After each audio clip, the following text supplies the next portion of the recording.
MMXLII, the power of diversity.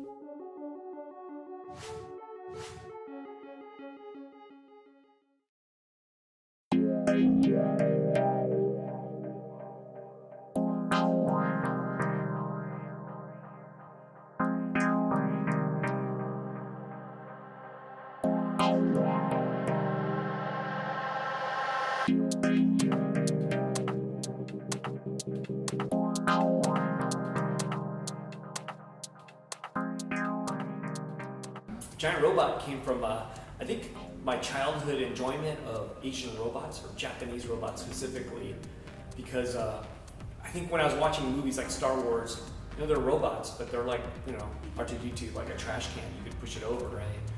But I think when I was thinking about Japanese robots, they were like heroic, giant, massive robots that fought for justice and all that kind of stuff. So I kind of thought that was sort of the backing of where Giant Robot, the name, comes from.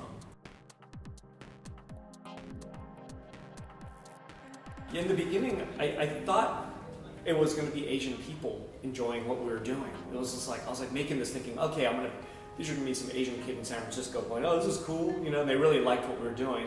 And then I realized over time, no, in the beginning, it was all non-Asians. So then who knew that there are people in Tennessee that grew up the same way as I did here in Los Angeles?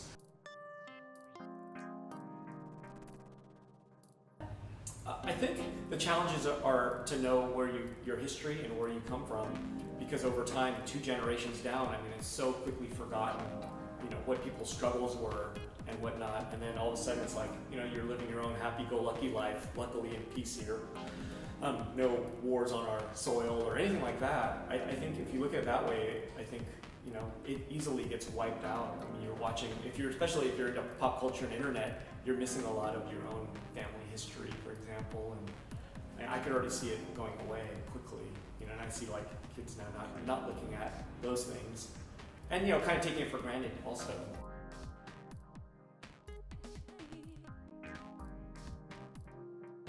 Yeah, I don't understand why they do that. Like a Speed Racer, for example, came here and became some really odd movie. It failed as a result, right? But there's just Dragon Ball did that. So many movies have tried, but I think they failed because they weren't authentic, right? All they had to do was be authentic to the title, and they would have had a better success. But instead, they just created a big mess out of it, and it became more complicated.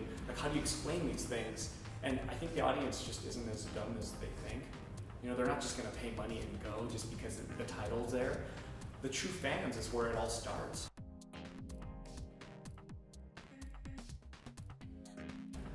It's like the undercurrent is ginormous, An unknown person can get 4 million hits on one little 2-minute video of him ranting or her ranting.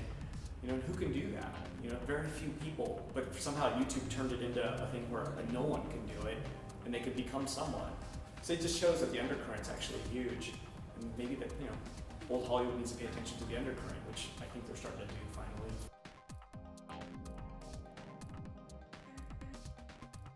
It's going to be completely turned on its head. There's going to be even a new media that we don't even understand yet, a way to deliver content to people that's not going to be an iPad, right? It's just 20 years away. It's going to be something else, and we're going to be dumbfounded when that happens. We're like, oh my God, And a whole new audience of people are going to be inhabiting that before Hollywood even figures it out. And it's going to be some new kids, right? The new kids, the 18-year-old of 2042 who's going to figure this out quickly.